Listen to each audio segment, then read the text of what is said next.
ஒரு வித்தைய நம்ம எப்படி நம்மளோட வளர்ச்சிக்கு நம்ம பயன்படுத்தினா அது நல்ல விதம். ம். இன்னொருத்தரை வீழ்த்தணும்னு பயன்படுத்தினோம்னா அது சரியில்லை தானே. அந்த ம். விஷயம் வந்து அதை யார் செஞ்சாலுமே அது தவறு தானே. ஒருத்தரை வந்து ஜெயிக்க விடக்கூடாதுங்கிறதுக்காக பயன்படுத்தினா அது தவறான விஷயம் தானே. ம். நம்ம ஜெயிக்கணும்னு பயன்படுத்தினா அது நல்லது. அது நம்மளோட வளர்ச்சிக்காக நம்ம செய்கிறோம் அப்படின்னு. எல்லார் பிறப்பு ஜாதகத்திலையும் ஒரு பட்சி அவங்க பிறப்பு முதலே அவங்களுக்காக செயல்பட ஆரம்பிக்கும். ம். மொத்தத்துக்கு பஞ்சம் 5 பட்சி தான் இருக்குது. இதில் ஆளுக்கு ஒரு பட்சி அசைன் ஆகிருக்கும் பிறந்தது முதல். இந்த பட்சியை நம்ம இயக்குனா அந்த பட்சி வேலை செய்யும். அது வரைக்கும் கம்முன்னு இருக்கும்.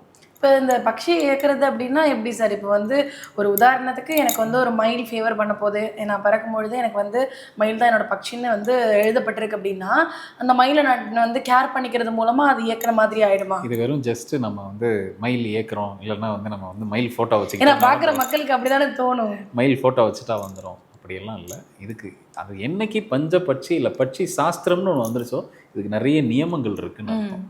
ஒரு பட்சியை நம்ம முதல்ல இதில் என்ன இருக்கிற ஒரு பெரிய ப்ளஸ் என்ன அப்படின்னா, நம்ம என்ன வேலையை சொன்னாலும் பட்சி செய்யும். அதே மாதிரி இந்த பட்சியை நம்ம தவறுதலாக பயன்படுத்தணும் அப்படின்னா இந்த பட்சி சில சாபங்களையும் விட்டுரும். அதனால் இதில் நிறைய கிக்பேக்ஸ் ரிவர்சல் ஆகிறதுக்கு நிறைய வாய்ப்பு இருக்குது. இதுக்கு பயந்துக்கிட்டே நிறைய குருமார்கள் இதை சொல்லி கொடுக்காம கொஞ்சம் தவிர்க்க ஆரம்பிச்சிட்டாங்க.